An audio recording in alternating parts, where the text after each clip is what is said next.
Irmãos, irmãs e amigos, graça, misericórdia e paz vos sejam multiplicadas. Que bênção, que alegria, que gratidão, que louvor, que adoração deveremos prestar ao nosso Deus pelas suas bênçãos em nos ter dado a proteção, em nos ter dado a vida e a proteção e mais um dia que passou, uma noite que passou, um novo dia que nos deu. Como devemos agradecer a esse Deus infinito e soberano, pois Ele tem sido maravilhoso para conosco. E nós devemos agradecer-lhe e, testemunhando da sua graça e da sua misericórdia eternal. E agora convidamos a todos vocês para esses momentos que teremos aqui durante os próximos minutos para a live Gotas de Orvalho. Vamos estar juntos compartilhando a mesma fé, a mesma alegria, a mesma satisfação e recebendo da parte do nosso Deus a sua misericórdia e a sua bondade. E vamos à nossa meditação na palavra. A gente está hoje dando início à meditação no capítulo 46 do livro do Gênesis. E possivelmente hoje nós vejamos todo esse capítulo, porque parte dele é dedicado à saída e chegada na terra do Egito por parte de Jacó e dos seus filhos, de toda a família e de todas as coisas que possuíam. Outra parte do capítulo é dedicada à enumeração das famílias de Jacó que foram com ele para a terra do Egito. E nos interessa apenas a primeira parte, essa questão da história da entrada de Jacó e a família na terra do Egito. E nós vamos ler um pouco no capítulo 46 do livro do Gênesis, a começar do versículo 1, que é um texto que nos fala desse momento singular na vida de Jacó. Depois da notícia de que o seu filho vivia e que era o governador do Egito e que o chamava para morar lá no Egito, ele tomou ânimo, criou coragem e levantou-se e saiu com a sua família para a terra do Egito. Era um momento especial na história de Jacó, particularmente, e também na história de José e na história do povo de Israel. Foi a partir dali que Israel se multiplicou e tornou-se uma grande nação. Entraram 70 pessoas com Jacó e quando foram resgatadas do Egito pela mão do Senhor, a Bíblia fala em um número de 600 mil homens. 600 mil homens. Pois bem, então vamos ler um pouquinho dessa história da chegada de Jacó no Egito. Israel partiu com tudo o que possuía e chegou a Berseba e ofereceu sacrifícios ao Deus de Isaque, seu pai. E Deus falou a Israel em visões de noite e disse: Jacó. Ele respondeu: eis-me aqui. Então disse: eu sou Deus, o Deus de seu pai. Não tenha medo de ir para o Egito, porque lá eu farei de você uma grande nação. Eu irei com você para o Egito e certamente farei com que você volte de lá. A mão de José fechará os seus olhos. Então Jacó saiu de Berseba. Os filhos de Israel levaram seu pai Jacó, os filhinhos e as mulheres deles, nas carretas que Faraó havia mandado para o levar.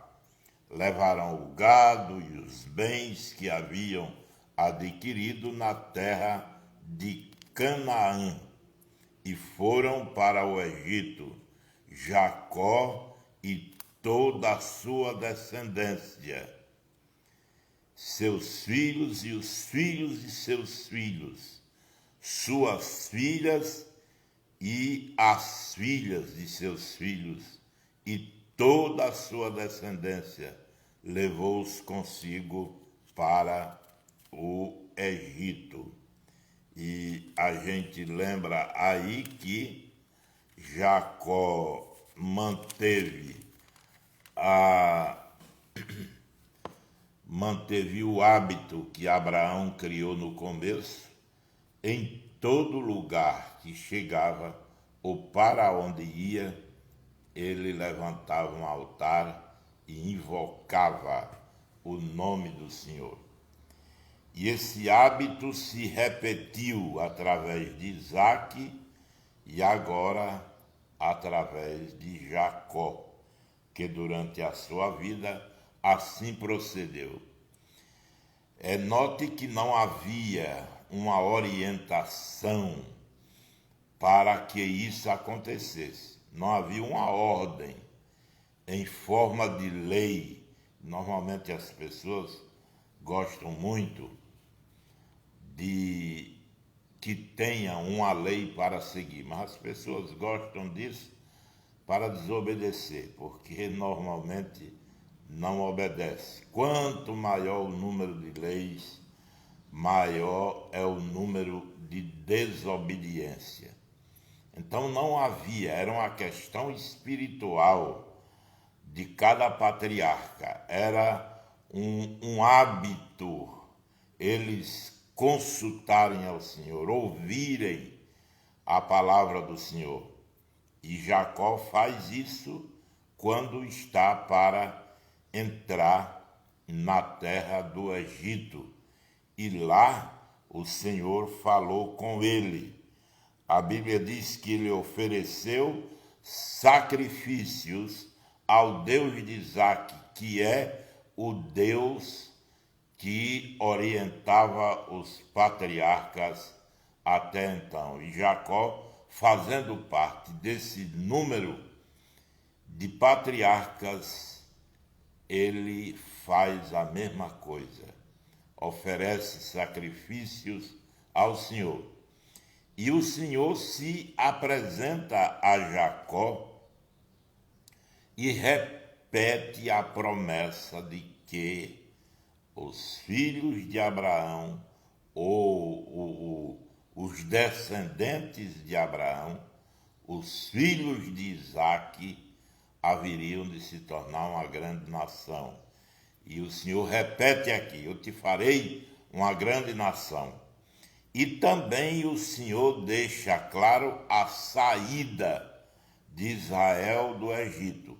O Senhor disse: eu vou te levando para lá, e os irmãos prestem bem atenção a esse detalhe. É o Senhor que levou José para o Egito, agora estava levando Jacó com a sua família, mas também a promessa de que o Senhor o tiraria de lá. O Senhor disse: eu o levarei e tornarei a tirar você de lá. Isso a gente encontra no versículo 4: eu irei com você para o Egito e certamente farei com que você volte de lá. É claro, o Senhor se referia à descendência de Jacó, porque em seguida ele diz: as mãos de José fecharão os seus olhos, indicando que Jacó morreria no Egito, como realmente aconteceu. Para terminar o capítulo 46, a gente vê o registro da entrada de homens e mulheres, a descendência de Jacó, a sua entrada no Egito. Todos os que foram com Jacó para o Egito, que eram os seus descendentes, foram as mulheres dos filhos de Jacó, isso é, as noras. Eram 76 pessoas, e os filhos de Jacó e os filhos de José, que lhe nasceram no Egito, eram 2. Todas as pessoas da casa de Jacó que entraram no Egito foram 70. Foram 76. Aí a contagem parava quando se completava uma dezena. Então, foram 6 dezenas que entraram na terra do Egito juntamente com Jacó. Meus irmãos e minhas irmãs e meus amigos, agora imagine a alegria que invadiu o coração de Jacó, o coração de José e o coração de toda a família. Amanhã a gente vai ver o encontro de Jacó, de José com o seu pai. O encontro de José com o seu pai Jacó. Amanhã nós teremos essa oportunidade de refletir sobre outros detalhes que estão na história de Jacó, a história de José. Porque a partir de aí, a história de Jacó é como se ela tivesse ido do outro lado do rio e lá na frente tivesse voltado para o rio. E agora Jacó toma o cenário da sua história, e agora na terra do Egito. José não morreu aí, porque José morreu mais tarde, como também Jacó. E José só morreu depois da morte do seu pai Jacó. José ainda tinha muitas tarefas para realizar naquele lugar, especialmente em relação à sua própria família. E então a gente vai observando na história de José, na história de Jacó, na história de Israel, que Deus sempre levantou alguém para cuidar dos detalhes da família de Jacó. Então, era a família que se tornava, que se organizava, que se transformava em uma grande nação, em cumprimento ao que Deus tinha prometido a Abraão no começo. Eu farei de ti uma grande nação, e reis sairão de ti. Portanto, começa, os irmãos E amigos podem notar na leitura que deverão fazer nesses últimos capítulos do livro do Gênesis, que a família de Jacó no Egito começa a tomar a feição de uma grande nação. E foi a partir daí que o nosso Deus, o Deus de Abraão, o Deus de Isaque, o Deus de Jacó, dá rumo à organização do seu povo Israel. Passaram-se os anos e lá estava a família de Jacó se multiplicando e transformando-se numa grande nação, para que se cumprisse o que o Senhor tinha dito e prometido a Abraão, e repetido essa promessa muitas vezes a Isaque e a Jacó. Deus é fiel. Também ao próprio José, a promessa do Senhor passa pela vida e pela história de José. E ninguém esqueça disso, porque Deus não deixa ninguém para trás. É tão fácil se a gente lê a Bíblia. O problema é que a gente não tem coragem de ler a Bíblia, né? A gente não para refletir. Dá trabalho, mas é maravilhoso demais.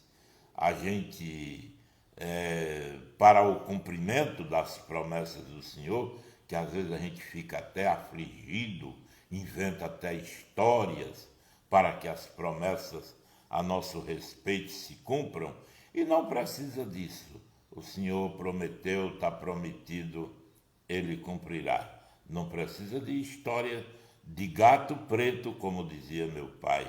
Não é preciso história de sábado choveu, domingo fez sol, Manuel come coco. Precisa não.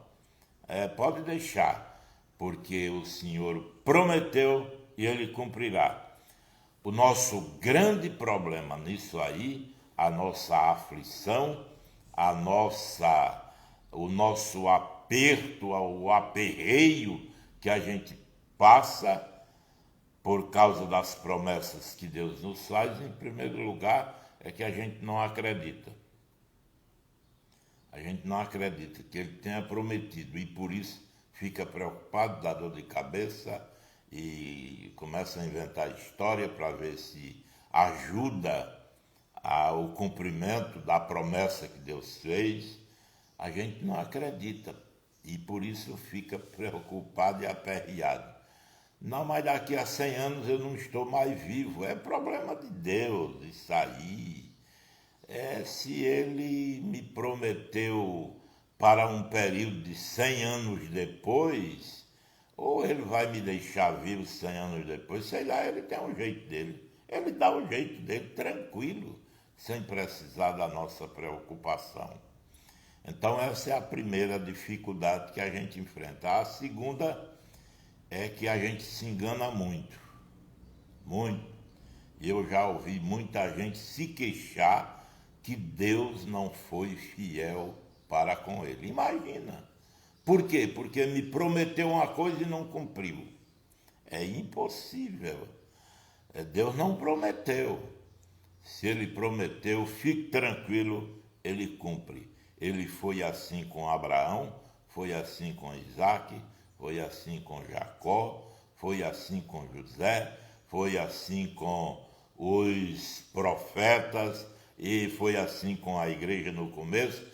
É assim comigo, é assim com você. Agora, se você não foi a promessa, a gente viu aí agora um homem dizendo que Deus tinha dito para ele que ia haver uma grande catástrofe em todo o mundo, e especialmente aqui no Brasil, aquela coisa, o povo ia ficar nas calçadas, estribuchando, e aquela coisa toda, e ele chorou e contou a história diversas vezes.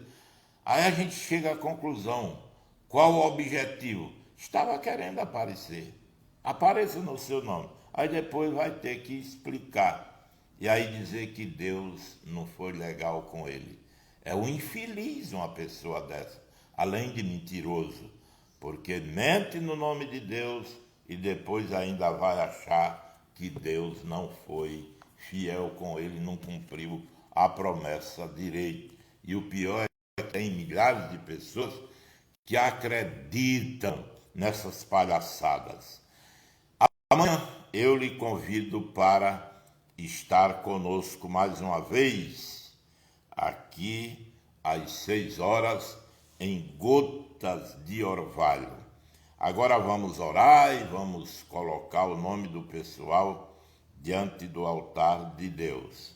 A irmã Diana Holanda aí no Encanto, Toninha Silva no Carpina, que bênção, aqui mais uma vez a irmã Toninha, pastor Damião Luiz, ele diz: o Deus é contigo, muito bem, meu irmão, muito obrigado, continue orando por nós.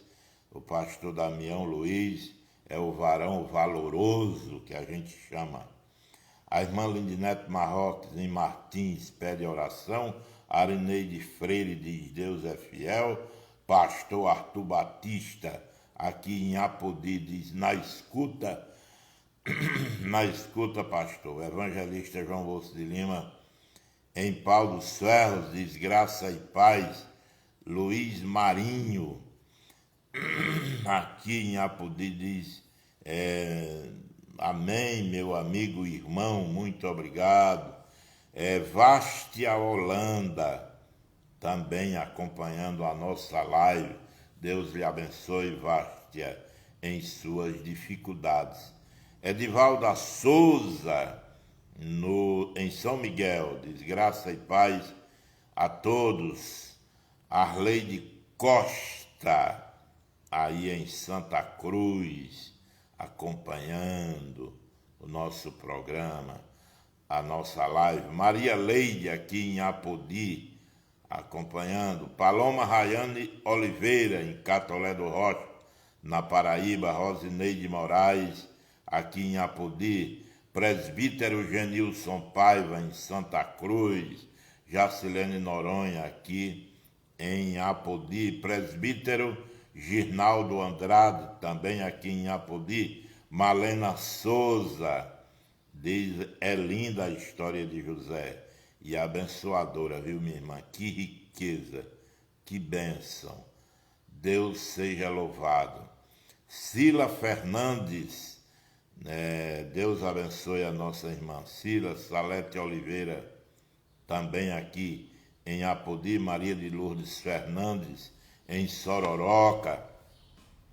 Ana Célia, em Apodi. Irmã Ana, Deus abençoe. Irmã Maria das Dores Costa, também em Apodi. Deus abençoe.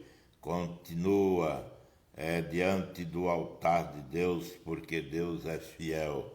Jailda Fernandes, em Severiano Melo. Jailda, pastor Vielândio e toda a família em Severiano Melo. Deus abençoe.